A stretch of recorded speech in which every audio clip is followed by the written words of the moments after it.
All right, welcome to the study group. Welcome, Chuck. Thank you, Derek. Welcome, Kitty. Welcome, everyone at home.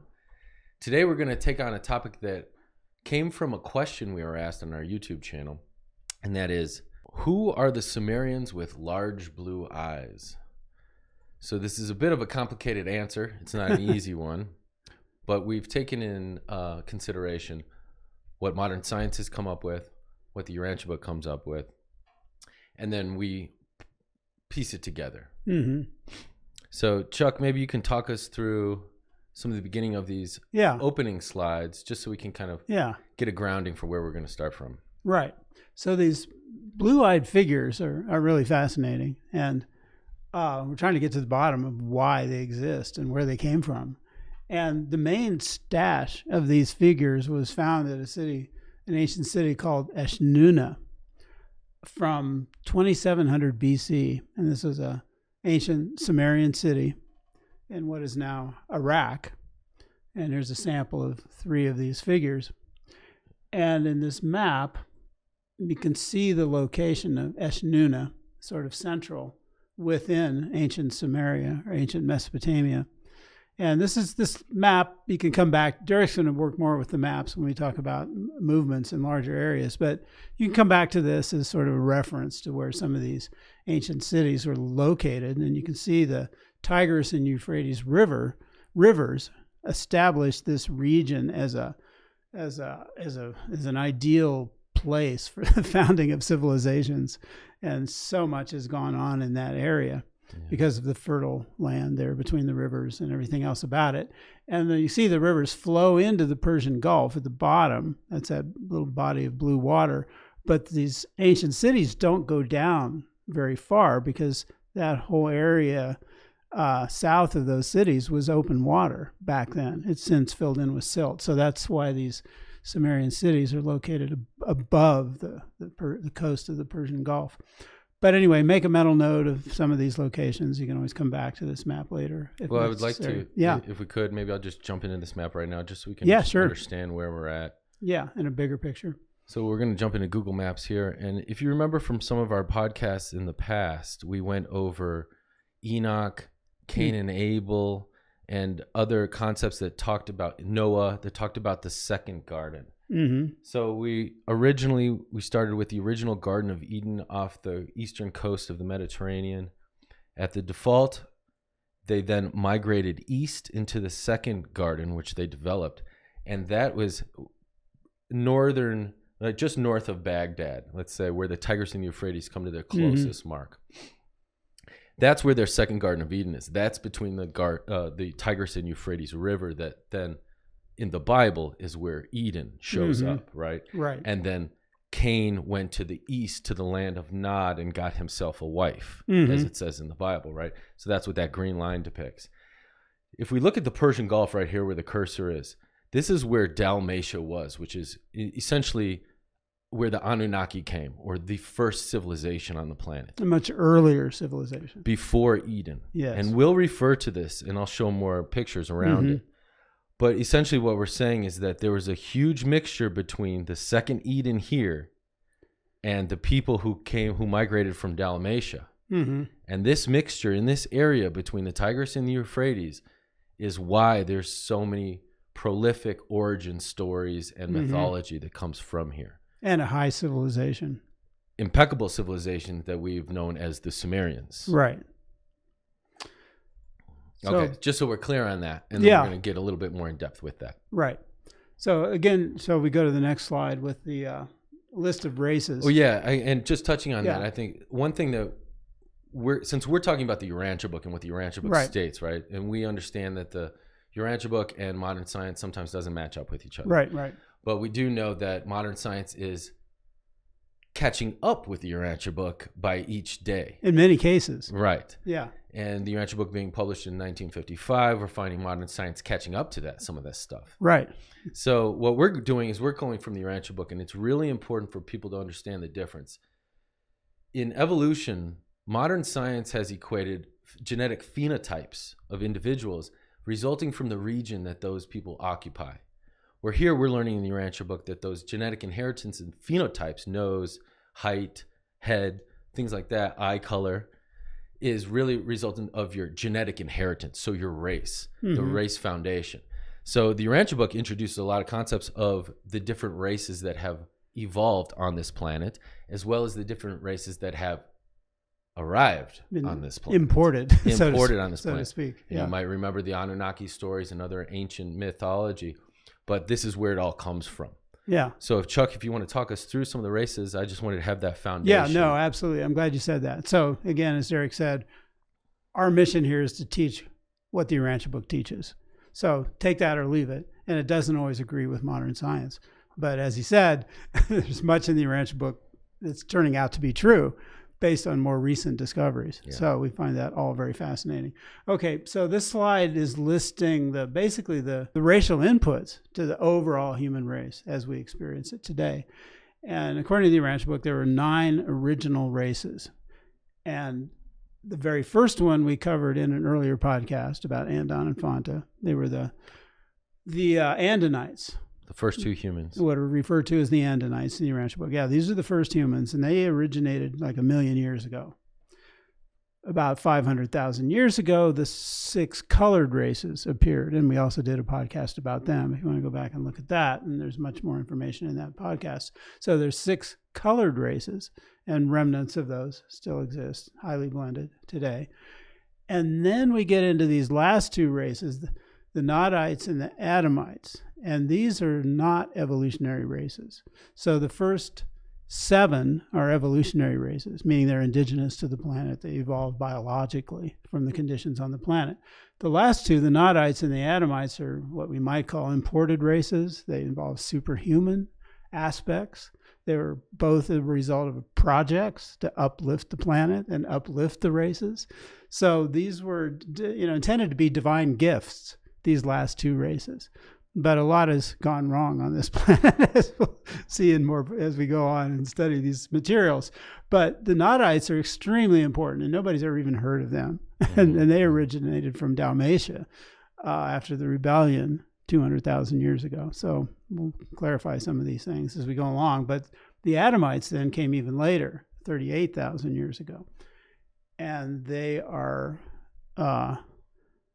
the race that gave origin to blue eyes. Yeah. So that's why they're significant in this study. And these 9 original races have mixed in various ways. So in this little lower group, significant mixed races, we first have the Adamsonites, which was Adamson and Rata. If you recall, we did a podcast about them also. So they originated a whole racial line of their own. And that was a blending of the pure line Adamite and Nodite. But the Andites are super interesting. So we're going to be focusing on the Andites mostly in this podcast. And they represent the mixed offspring of Adamites, Nodites, and others, like Sangic races or even Andinite to some extent. And that began around 25,000 years ago, this mixing that produced the Andites. And then the Sumerians are an example of an Andite race, for want of a better term. And they're the ones that settled in Mesopotamia. They're the ones, as we know from our existing studies of history, we've all learned about the Sumerians in school. So we're going to get a picture of who they actually were and maybe why they had blue eyes, or at least some of them. So that's kind of where we're going here. All right. Thanks for that, Chuck. I appreciate that. Mm-hmm. And that's the importance here. These are the racial foundations. And since we're talking about blue eyes. Yeah. And blue eyes come from Adam and Eve.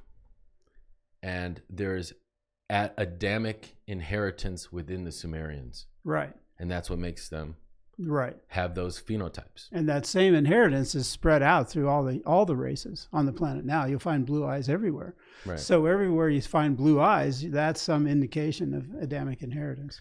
And I think it's important that we're clear that just because an individual has phenotypes of Adamic inheritance, it doesn't mean that there's like superiority of anything like that. It just means that this is the phenotypes that's showing up that does show that there is inheritance of these racial. Although historically, people with blue eyes were kind of honored in some of these ancient cultures. Absolutely. And so that's also where the lapis lazuli lazuli Yeah, eye color comes from in some of Yeah. these statues and sculptures. I just don't want to get ahead of ourselves Yeah, in no. modern human No, I get it, instance. Okay. but So that is an influence. it is. It Yeah. is. And I'll comment on some of the stuff that I found Yeah. in South America. Yeah. Oh, referring yeah. to that stuff. Right. Right. So let me just get started here with some of these quotes. This is a cool image Chuck put together. Adam and Eve were the founders of the violet race approximately 38,000 years ago. So the violet race here. The 9th human race to appear on Urantia. Adam and his offspring had blue eyes, and the violet peoples were characterized by fair complexions and light hair color, yellow, red, and brown. So it's interesting. These are phenotypes that we see throughout the whole world, right? Yeah. So the earlier races were dark-eyed for the most part and dark-haired. Yeah, I think that's important to comment. If you look at some of the imagery that we put together for Andite and Fonta Yeah. and the Sangic races, the evolutionary colored races, Chuck did a good job in depicting their phenotypes. Not only skin color, but also eye color. So it was all black hair and black eyes until the violet race appeared. Right. Even the Nodites, which Right. were a superior race, had those same characteristics because they were derived from the Andites. Right. Okay. So we're going to touch on a little bit of where science is at and then how that relates to the Urantia Book. So researchers in 2004 found that a segment of genetic material, haplogroup D, was introduced to the microcephalin gene in humans from a single progenitor about 37,000 years ago. This correlates closely with the Urantia Book's account of the genetic contributions of Adam and Eve. Y chromosome-related studies document mutations that changes that occurred around 40,000 years ago, originating in Mesopotamia region and spreading quickly to most of humanity.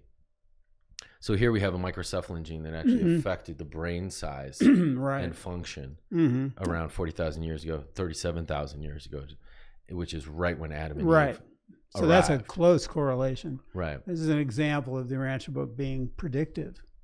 Right. If this is all true and we go with this. Right. So if we're talking about some genetic superiority in the violet people, then there's going to be some augmentations and mutations. There's actually genetic evidence that there was a new genetic factor introduced at that time. So that's pretty significant. Yeah. Okay. And then going along with that, people with blue eyes have a single common ancestor. According to new research, some believe that the OCA2 mutation responsible for blue eyes appeared between 6,000 and 10,000 years ago. Other studies place this mutation closer to the time of the change in the microcephalin gene, about 40,000 years ago. So this is really important because as we'll start to learn about the migration patterns of the Andites, we can start to see how some of the Urantia Book and the findings of what they're working with in modern science still line up. Right. Yeah. So this 6,000 to 10,000 years ago is when the Andites were migrating to other parts of the world.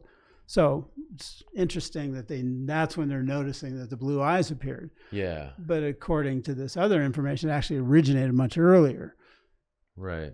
And that's also being found too. I mean, if you look at the studies, and I've read some of them, is preparing for this, you get a lot of different opinions about a lot of things. I mean, scientists don't all agree about anything. And they're making discoveries as they go, so it makes sense. And there are big gaps between the numbers as far as what they consider relatively recent or not. Exactly. In human history, at least. Yeah. So there's a big puzzle. There's a lot of complications to unravel. But the Urantia Book really helps in terms of giving us a foundation for understanding these developments and how they spread around the world and then were later discovered and analyzed by modern science. Cool. All right, so let me jump back into the map real quick because it's going to help us with this next quote, and I don't want you to be lost on this. So what we're going to do is here's the second Eden. We're going to pull out a little bit again. And we remember that the first Garden of Eden, when the violet blood appeared, Adam and Eve appeared right here off the eastern coast of the Mediterranean. You can even see this land submergence right here. Then there was a default, and they migrated east into what might be considered near Baghdad, between the Tigris and the Euphrates River in Mesopotamia. In this region now is where the violet blood is located, and now will migrate out. Right. And as they migrate out, they mesh and blend with the evolutionary races. And this is where we start to get different races, including the Andites that we're going to get into now. And the first garden didn't last very long. It defaulted after only about 100 years or something. So all of the Adamite stuff is mostly from the second garden. All the Bible, everything in the Bible is from the second garden. All the migrations. The Bible doesn't even know about the first garden. Right, right. Okay. So touch it from what we just saw. After the establishment of the second garden, as you saw, in between the Tigris and the Euphrates, approximately 38,000 years ago, it was customary to allude to the nearby Nodite settlement as the land of Nod. And that is in the Bible. So let me go back to this map and let me show you. So here we have the second of Eden, and then to the east of the second Eden, we have the land of Nod right here. So that is because Nod was the leader of the Nodites, which was this other race that we were just talking about, the Nodites, right? So that's even where Cain found himself a wife. Exactly. So it was customary to allude to the nearby Nodite settlement as the land of Nod, as we just showed. And during the long period of relative peace between the Nodite group and the Adamites, the violet people, the two races were greatly blended. Now, this is important because we're setting the stage for the Andites. Right. To become the Andites. And it took a blended race. A blending of an inheritance of Adamite, Nodite, and some sort of evolutionary race. Right. So we're building upon to get to that. Now, the second Eden was the cradle of civilization for almost 30,000 years. We said that, remember, it started at 38,000 years ago, and it went all the way to 8,000 years ago.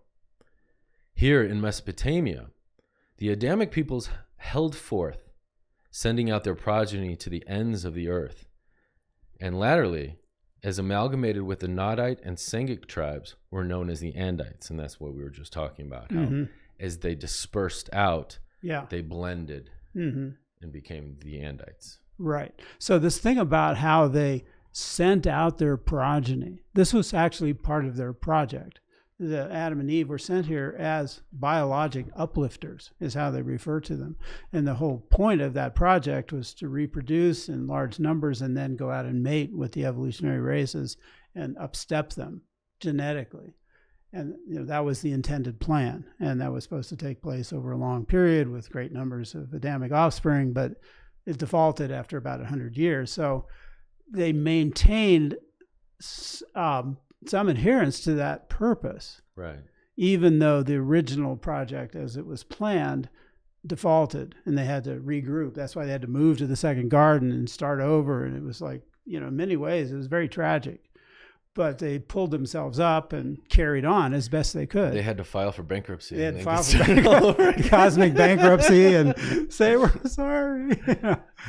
But that's why they say they're sending forth their people, because that was the plan. That was the project, is to send forth their offspring to uplift the world. Right. And so what we're showing here is that the Andites continued that plan. So the Andites, even though it might have been racially degraded, so to speak, they were still continuing the garden culture. Exactly. And sharing it throughout and the world. That purpose of racial uplift. Right. Okay, so more on the Andites, which actually are a really cool race, and we'll get way into it on another show. We'll dedicate it just to them. The Andite races were the primary blends of the pure line violet race and the Nodites, plus the evolutionary peoples. In general, Andites should be thought of as having a far greater percentage of Adamic blood than the modern races, which is right now. In the main, the term Andite is used to designate those peoples whose racial inheritance was from 1/8 to 1/6 violet, which might still not be a lot of violet blood, but we can still that even that just percentage is a potent force. Man. Yeah. I mean, we can get into all of these monolithic structures throughout the world were created by the Andites. Right. And they circumnavigated the whole world. The pyramids, yeah, the South American stuff, all of that. Yeah, that's Mm-hmm. all Andite. So they're very potent. That little bit of Adamic blood went a long way. Yeah. Man, all right. So the earliest Andite peoples took origin in the regions adjacent to Mesopotamia more than 25,000 years ago and consisted of a blend of the Adamites and Nodites. So as we said, adjacent, as they spread out, that's when they started blending and becoming these Andite people. The second garden was surrounded by concentric circles of diminishing violet blood, and it was on the periphery of this racial melting pot that the Andite race was born. These early Andites were not Aryan. They were pre-Aryan. They were not white. They were pre-white. They were neither an Occidental nor an Oriental people. So this is a whole race onto its own. Yeah. And again, we're going back 25,000 years. Mm-hmm. So this is a time of origination for racial inputs that then got blended out as thousands of years went by. But the high characteristics of those source races still carried on and maintained through this whole Andite dispersion period. And that's why we sometimes see that civilizations in the distant past actually seem higher than the later civilizations. Absolutely. And, you might wonder, well, how is that? How did that happen? So we'll get into it. This is providing some answers to those questions. Yeah, okay. So the central or pre-Sumerian Nodites, so remember the Nodites started in Dalamatia, the first city in the Persian Gulf, and they migrated into the land of Nod, but some of them stayed right there by the mouth of the Persian Gulf. And those are the central pre-Sumerian Nodites. Pre-Sumerian, before they even were blended with the Adamites and became Andites and the Sumerians. Going back even up to 150,000 years ago. Right. So the central or pre-Sumerian Nodites were a small group at the mouth of the Tigris and Euphrates rivers around 150,000 years ago, who maintained more of their racial integrity. They persisted for thousands of years and eventually furnished the Nodite ancestry, which blended with the Adamites to found the Sumerian peoples of historic time. So let me just go on the map one more time here. And we're going to see this land of Nod. This is the Persian Gulf. Here's the second Garden of Eden. So all the Adamites were hanging out in this region, all in this little triangle area. Here's where the pre-Sumerian central Nodites were, right at the mouth of the Persian Gulf on these rivers. So there's a natural region where they can blend halfway in between from the north and the south. And that's all we're saying here. It's the Nodites in the south and the Adamites in the north. Who came much later. Right. So we had 150,000 years ago, we're looking at the central pre-Sumerian Nodites right there at the mouth of the Persian Gulf. And then we learned that the Adamites, the violet race, came around 38,000 years ago. So there was a long time until they did blend, but they did blend. Okay, 1 second. Okay. And all this explains how the Sumerians appeared so suddenly and mysteriously on the stage of action in Mesopotamia about 25,000 years ago.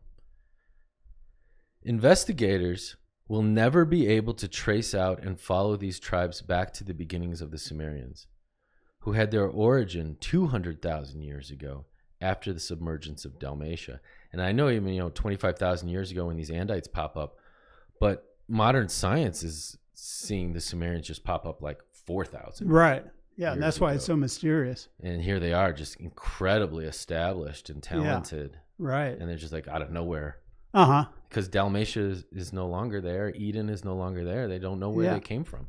Right. I mean, on the tablets, there's some of this history is on the tablets, which they're beginning to read and discover. So, and there's a convergence of what they're discovering on the tablets with what it says in the Urantia Book. Right. So that's also very interesting. Mm-hmm.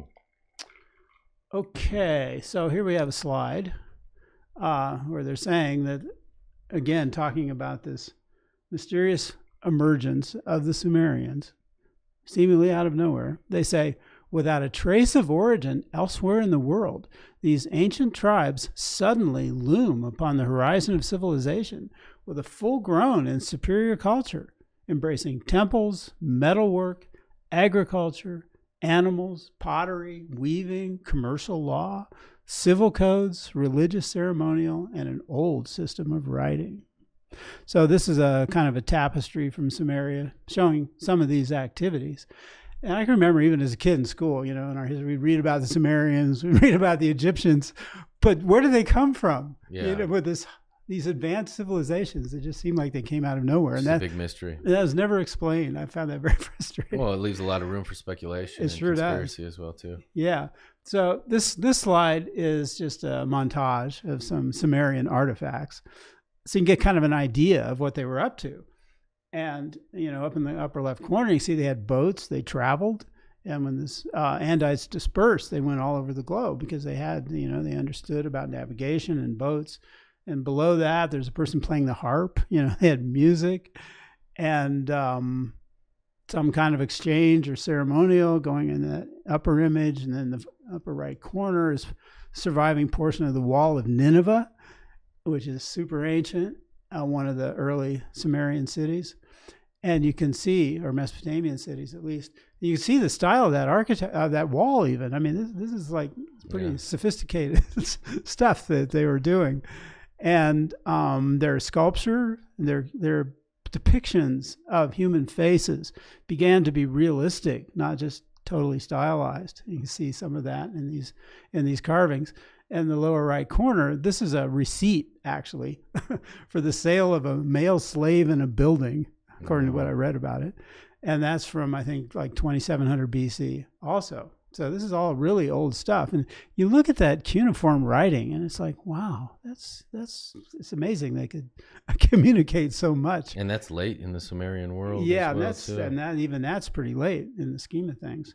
So anyway, these artifacts just kind of give an idea of what they're talking about with this culture that emerged seemingly out of nowhere. Well, I think it's important that we get to this understanding now at this point of the show that we're now introducing where the degradation starts to come in these Sumerian Andites, because maybe people aren't aware of the ancient history now. Yeah. That even though we were just talking about this language here, it's late in the game of Sumerian Andites. And so Chuck's now going to start reading some quotes where we start to see the invasion of Mesopotamia. Right. We're going to get a bit of the arc of the history of these people. Right. So we've established that they began much earlier. The Nodites even going back 150,000 years. And that was the culture of Dalamatia, which we're going to cover in another show. But, and then in come the Adamites, and that starts to blend. Then we get the Sumerians and the Andites, and that's kind of where we are here. And the what history knows about only picks up like 2,000 or 3,000 BC, 3,000 or 4,000 BC. So that's very recent in the scheme of things. And that's what's important, I think, here is that what modern science has depicted as Sumerian culture is just the final remnants. What was kind of Sumerian remnants of what had been, right? And the older you go, the more sophisticated it gets. Right. Also, that's the other pattern that you can't help but notice. Okay, so now we're talking about 8,000 years ago. So 25,000 years ago was the origin of the Andites in this region. So now we're moving to 8,000 years ago. Which is when modern science says that blue eyes originated from one ancestor. Right. And we can see why maybe they might think that here. So there were other settlements around this highly advanced area. And that's what they're referring to as barbarian cavalrymen. Okay. So when barbarian cavalrymen from the northeast overran the whole Euphrates Valley about 8,000 years ago, they did not conquer the remnants of the Andites who dwelt about the mouth of the river on the Persian Gulf. These were the Sumerians, who were able to defend themselves because of superior intelligence, better weapons, and their extensive system of military canals, which were an adjunct to their irrigation scheme of interconnecting pools. So they somehow used these irrigation canals for defensive purposes. They created a defensive barrier to invasion from these cavalrymen from the surrounding regions. Well, they It's kind of like what's going on in Palestine. They'll like go through the tunnels and pop up and shoot. And then pop back. They go through their irrigation. But I mean, they're called kiwats, and in South America, they're called pukyos. Yeah.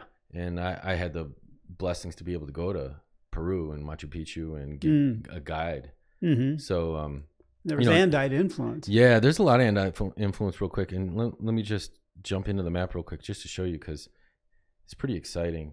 The Urantia Book talks about how 132 Andites sailed off the coast of Japan and they island hopped. Yeah. You can see all of these underwater land. It was all exposed at one point. And they island hopped all the way across to Peru. You can see all of these islands exposed, and you can see that this chain of islands goes all the way to Lima. But they also said that they stopped in Easter Island, and that was a big religious administrative center. Yeah. And so you see these long heads and other things in Easter Island. But they made it to Peru, and this is where we get Machu Picchu, and the Inca came much, much later than the Andites did. But one thing that was really interesting while I was there is that we saw some of these pukyos, these irrigation canals, so that they could irrigate miles down the road. Even in Nazca, the Nazca lines and other things like that have this irrigation technology, and it's all over the world wherever the Andites went. Yeah. Well, one of the interesting things is that they were talking about, one of the guides there, he said that, at the time, by the time it was the Inca, we're talking like 500 BC, something like that, that Andite, they didn't know about Andites. I did, but they said that the culture was a level where they were in nature worship and worshiping the sun, and so they would sacrifice children to the sun for agricultural purposes. And they said that the most valuable sacrifices that they could give to the sun was the red-haired, blonde-haired, blue-eyed children. Wow. So they were at a point of degradation where they were sacrificing the Andite children as a gift to the pagan god. Right. They're most valuable. Yeah. So they were really breaking their whole genetic inheritance apart unknowingly. Yeah, that's crazy. Yeah. But it's logical from a certain perspective. Sure. All right. Well, going on here. So then they explain how these invaders from the north soon learned to trust and prize these peace-loving Sumerians, the ones they were not able to overthrow. Right, because of their superior technology. And all right. that. So they took over the rest of Mesopotamia, but the Sumerians down by the mouths of the rivers, they were too much for them. But they soon learned to trust and prize these peace-loving Sumerians as able teachers and administrators. They were greatly respected and sought after as teachers of art and industry, as directors of commerce, and as civil rulers by all peoples to the north, and from Egypt in the west to India in the east. And we can see how the Sumerian culture spread into those regions. Oh, absolutely. You can There's see evidence in of India. that. Yeah, the Harappa civilization is like almost Semitic script. Yeah.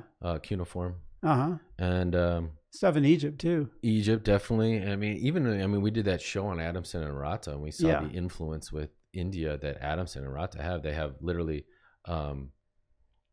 Krishna with Radha. Krishna and Radha. Flying on a bird. It's straight up Adamson and Rata. There you go. Yeah. Okay. And now just a little bit more about the Andites in general. They say that the Andites, as a people, were adventurous. So this is how they ended up in South America, right? Which seems like such a stretch, but they were determined. The Andites were adventurous. They had roving dispositions. Their later descendants never stopped until they had circumnavigated the globe and discovered the last remote continent. So the upside to this is that they spread their genetic inheritance to all these places all over the world. They bestowed themselves everywhere they went. Yeah. And I think it's important to talk about how, when we watch TV shows like Ancient Aliens and some of the History Channel and all this like Anunnaki stuff, and they're always wondering where these things came from. It's the Andites. Essentially. Let me just ruin it for you now. It's the Andites. Always it's the Andites. Yeah. And they're bringing Garden of Eden culture with them. Right. Is what they're doing. Yeah.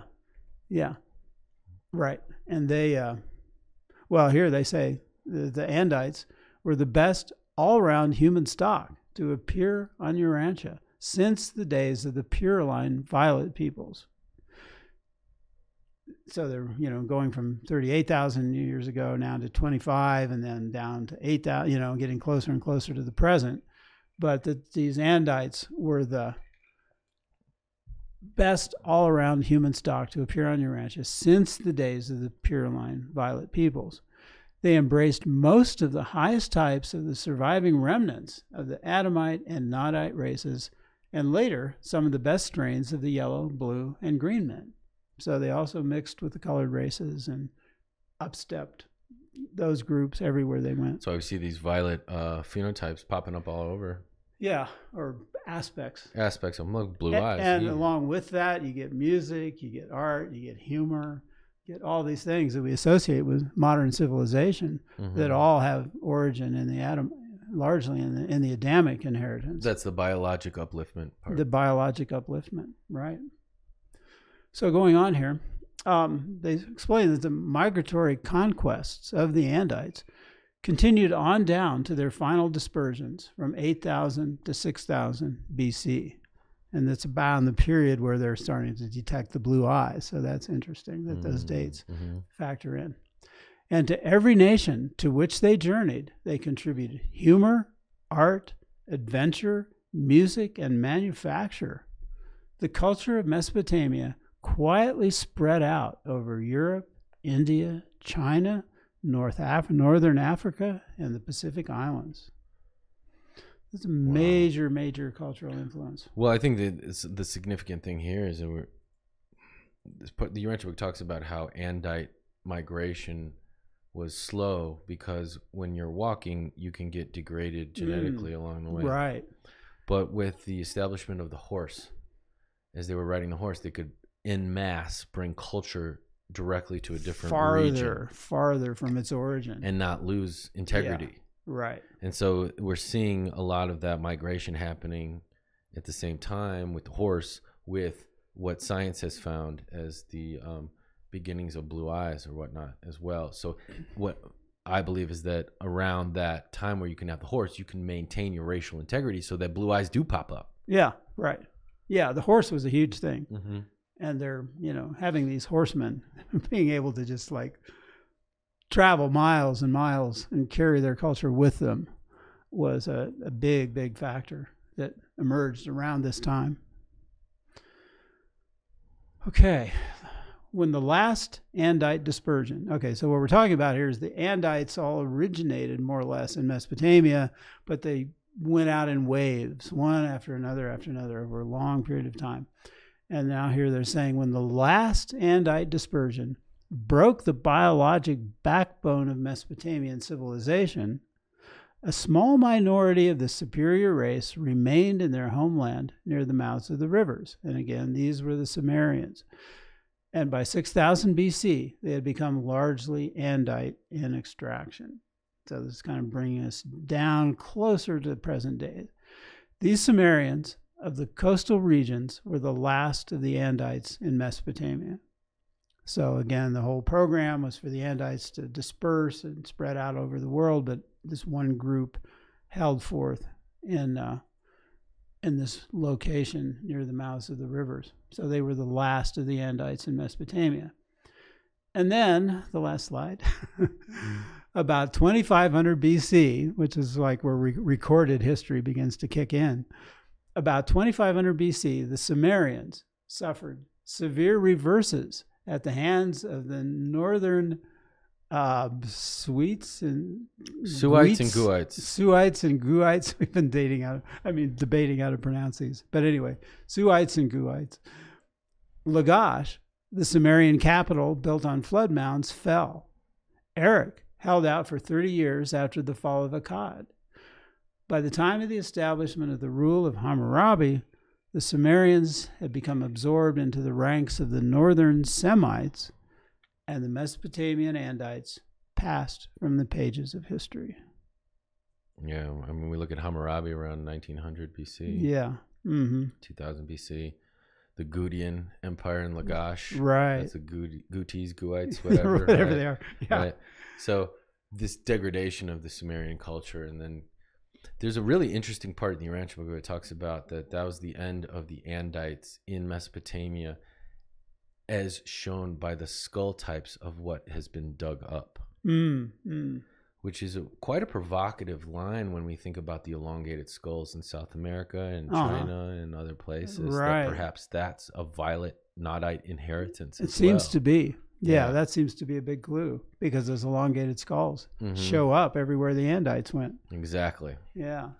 So instead of the notion of reptilian aliens controlling us, it's like God loves us and sent violet uplift for us. Yeah. And it wasn't to make us harvest gold. Right. It was to actually show how talented and beautiful we could grow on this planet. And become. Yeah. Yeah. So they're teachers and uplifters, and but they did come from off the planet. Right. So there's a little piece of truth in that.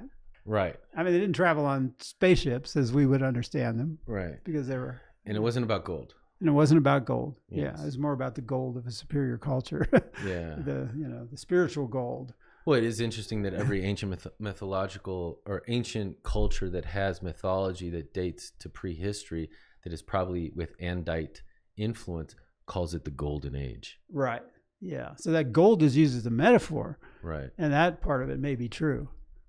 But it wasn't just about mining for slaves gold. to dig gold or whatever. And we'll get into that Zechariah Sitchin stuff. Yeah. But there were soon, actually. Yeah. Well, there were some dark elements in this too. I mean, with the rebellion. Yeah. And that's where the Nodites came from, the rebellion. Yeah. So there's some things to look at there as well. Which we'll get into. We're gonna study Dalamatia from 500,000 BC all the way up to the Lucifer rebellion. Yeah, that's coming. So that's like 300,000 plus good years of study. Right. And then everything that happened after that. Yeah. And then you start to get the picture of why this world is the way that it is. Right. One thing I just want to touch on is that it is interesting in modern science. They touch on as we talked about the OCA2 gene. We didn't talk about the HERK2 gene, but there's a mutation interplay between those two that do lead to albinism. And I think like modern science has put some of violet inheritance in the category of albinism. Oh, that could be. And there's different levels of albinism. Some it's like you can really see everything is just white and there's no melanin in anything, the hair, the eyes, the skin, anything. But they talk about like HERK2 and OCA2 as responsible for expression of melanin and hair color, skin color, and eye color. Right. And so there's there's like two-step degraded in albinism, where literally people have strawberry hair, blonde hair, light brown hair, and blue eyes. Yeah. And fair skin. So in my mind, I'm seeing that they still don't quite understand that inheritance of the violet. They see it as an aberration or something. Right. And recessive, and it's an aberration as opposed to, it's because we have such limited inheritance of it. Right. Yeah. But interestingly, around that same time, 40,000 years ago, 38,000 years ago, is when we begin to see major developments in music and art and humor and culture and writing and all these other things that came out of that same culture. So there's a correlation there of timing that's very significant, I think. Yeah. Okay. So to answer your question, the big blue-eyed Sumerians were Andites. They came from violet and nodite extraction, and this world is a better world because of them and all of their contributions. So that is a violet genetic trait, a phenotype, and it still is on the planet to this day. Yeah, and obviously they honored blue eyes. Yeah, that was like, wow, let's carry that forward in these figures, these votive figures that they created for temple purposes. Absolutely. As you can see with these big eyes right here. It made them even bigger than it had to be. Well, these brown eyes found this study very intriguing. Thank you, Chuck. Yeah. Good job, as always. And thank you, everybody at home. Please, if you have any more questions, just let us know. We really appreciate any feedback and support. We're slowly getting to some of the other questions. Yeah. This next one that we're working on is a really big study in Dalamatia, and it covers a lot of stuff. So just be a little bit patient. We'll try to find some other short things to bring up along the way. But definitely, this is a big one, and it's really valuable, the one we're working on. So thanks for joining us. Yeah. Thank you, Chuck. Thank you, Kitty. Thank you, everyone at home. And we'll see you next time. Definitely.